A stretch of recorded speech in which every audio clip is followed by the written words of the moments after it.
Hi, John van Sale here. Doug Sinclair wrote to me and requested the following. Hi, John. With this remembrance of helicopter technicians who lost their lives in the Rhodesian Bush War, would it be possible to make the introduction that this presentation is for the Choppertechs who perished in action and excludes the names of the pilots who were involved?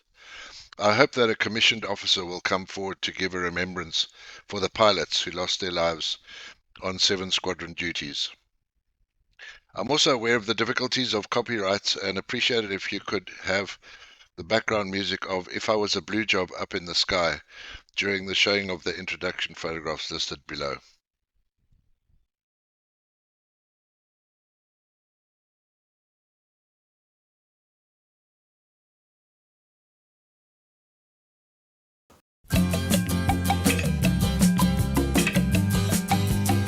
Sometimes I wish I was a blue job up in the sky. I wouldn't have to walk if I could fly.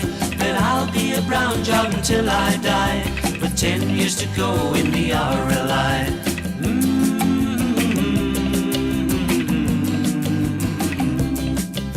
The sergeant that signed me up had a face like the back of a truck, a tattoo on each knee, and legs like a mukwa tree. And the medic that did my test, he left me standing in my vest. And then when I didn't see, he stabbed me with the TAB. Sometimes I wish I was a blue job up in the sky. I wouldn't have to walk if I could fly. But I'll be a brown job until I die, with 10 years to go in the RLI.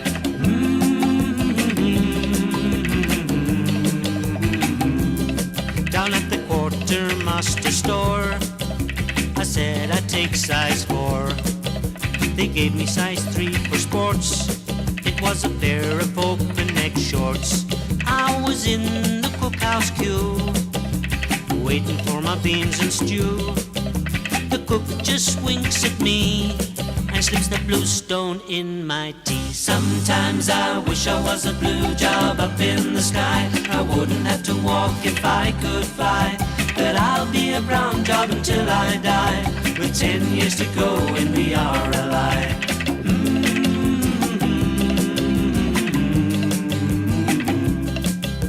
Standing on parade, never get a bit of shade.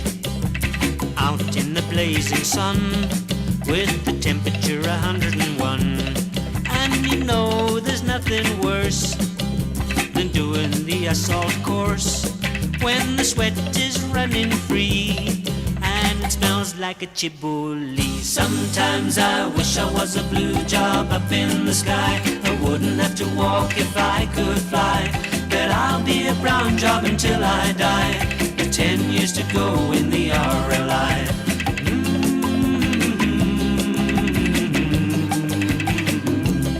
We had a contact the other day, but the Turs all ran away. We were firing the MAG from the hip like Audie Murphy.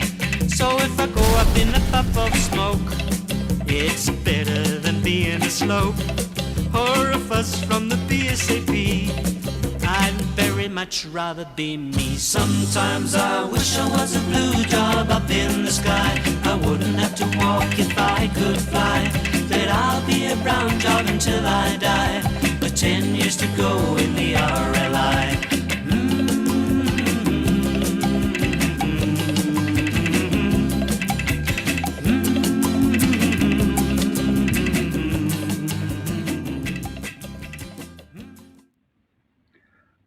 On the 17th of January 1972, there were 2 helicopters flying from New Sarum to Thornhill to do an overnight stop and then position elsewhere. It was towards the end of the day when they flew into some heavy weather, and the hills, about 10 minutes from Thornhill, they met up with a lot of mist, and that is when this crash occurred. What was revealed in the Board of Inquiry was that they think the pilot with the strobe lights reflecting off the mist, the pilot suffered a little bit of vertigo. And of course, without a safety pilot, I think the vertigo overcame him, and that's when they met up with terra firma. The pilot was Guy Monton Jackson, and the technician was Flight Sergeant Peter Garden.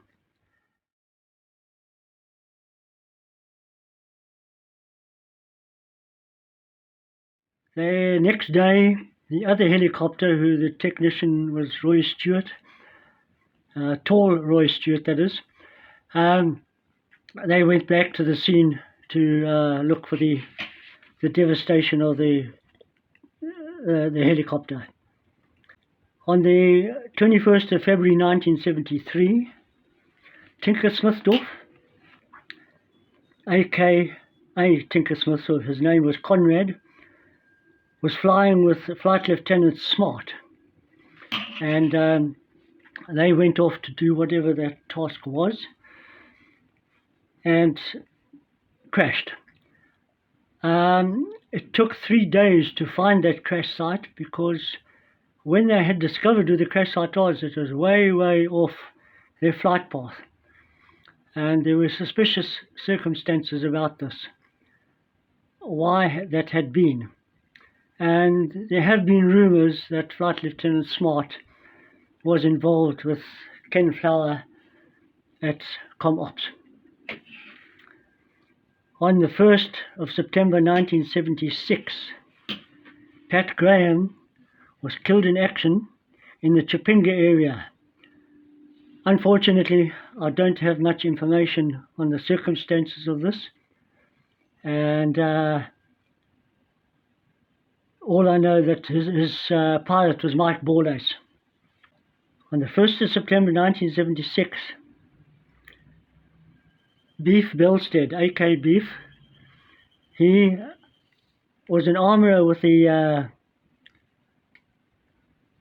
with our squadron, and he was well known to be so close and married to his big Colt 45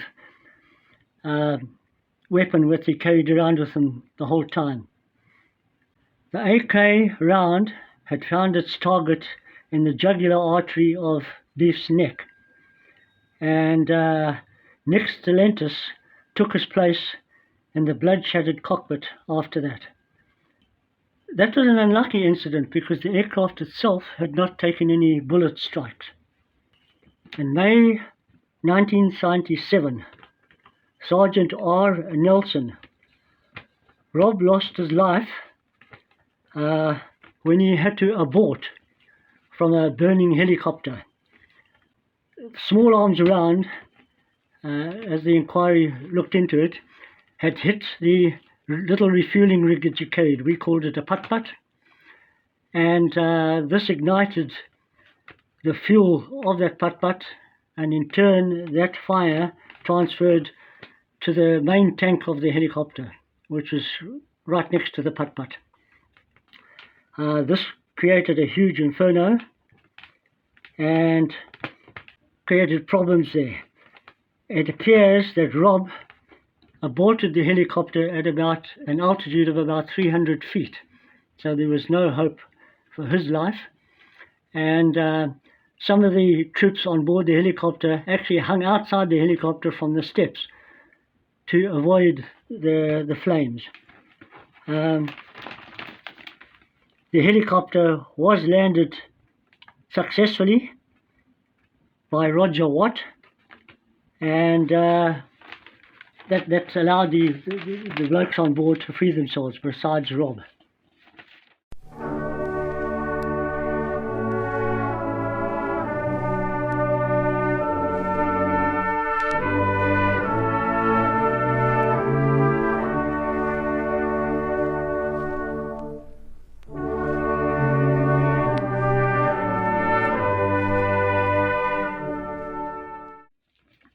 Sergeant K. Nelson, that was Kevin, he joined the squadron after his brother's death. We assumed to avenge his brother's death and have some results. and he was shot in the neck while in action and died instantly. His pilot was Francois Dutoy. Nigel Lamb with Tech Chris Saint were under heavy firearms fire, and they could not get in to help the crashed crew. I would like to comment on what a pleasant bloke he was, and a sad story in the after. Approximately 37 years later, Beaver Shaw visited Bob Nelson, father of the boys, in South Africa. This is where the old man was presented with the book Choppertech by Beaver, which became a very emotional occasion as Bob learned of the stories of his sons for the first time. In January 1978, Flight Sergeant H. Jarvie, a.k.a. Hutch, Henry with Norman Marsdorp in a G-car, were air ambushed as they flew in through the Naderi River Gap, west of Matoka. The aircraft fled to land as they were fiercely attacked by an RPD gunner. Hutch took a hit in the back of his flak jacket and fell onto his guns. The pedal control area was shot up with injuries to Norman's feet. January 1978, Flight Sergeant A. Fleming, a.k.a. Flamo, was in the K-car gunner and the same Naderi scene where Henry was killed. Flamo had leant out forward of his guns to have a better look at the target, and through the center perspex window when he was hit in the head by an AK round.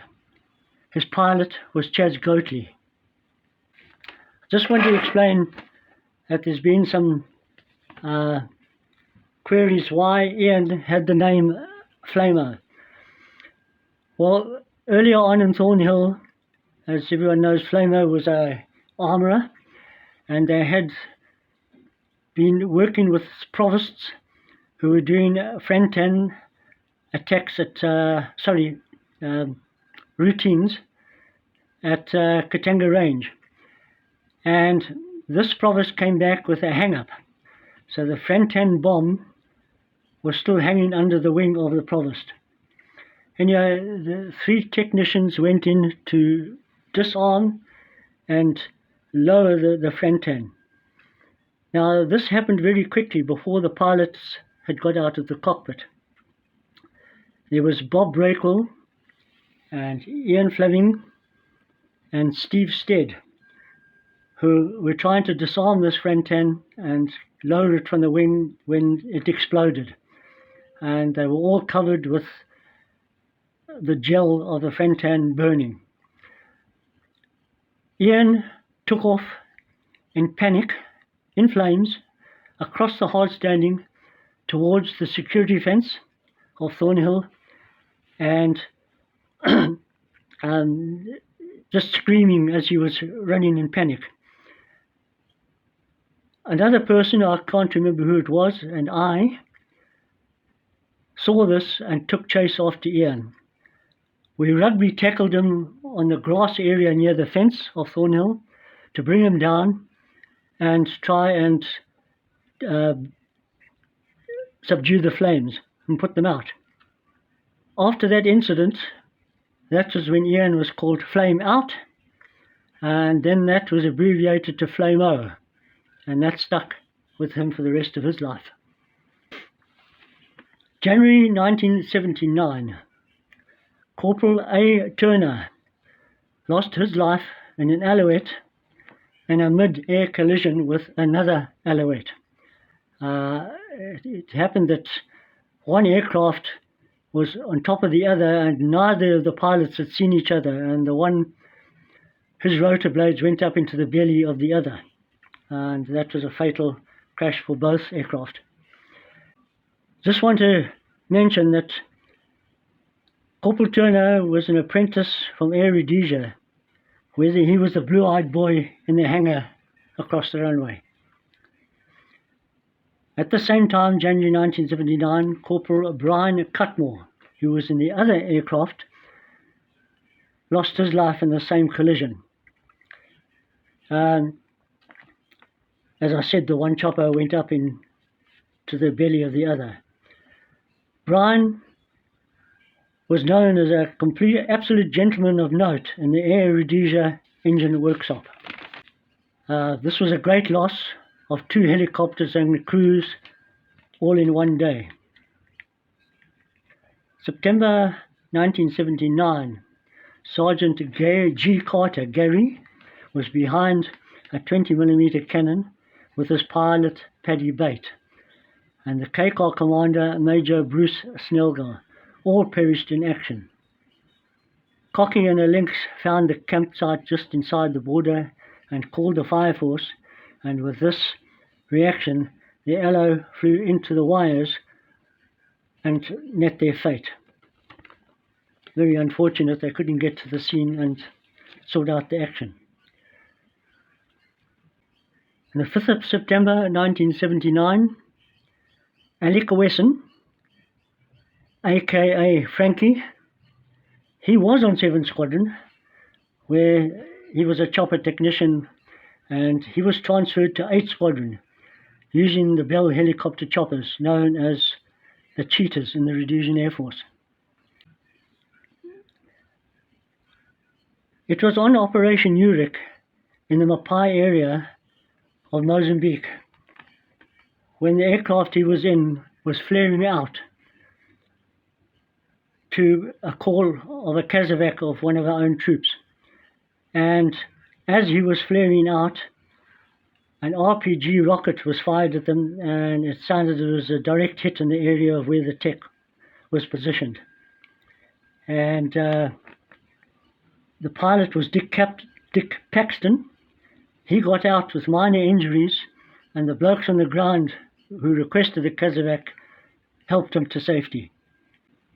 A 35-year-old chapter was closed when his sister Maggie and brother managed to visit the unmarked grave of Alex. Just want to mention at this stage, a total of 14 techs were lost in our war. The other 2 techs are 4th Squadron, both engineers on Trojan aircraft, downed by Stella missiles on the 20th of April 1974. Flight Sergeant Rob Andrews was on one of the aircraft, and SAC Pat Durrett was in the other aircraft. So I had to bring him into the equation because most of us on 7 had served on 4 Squadron previously.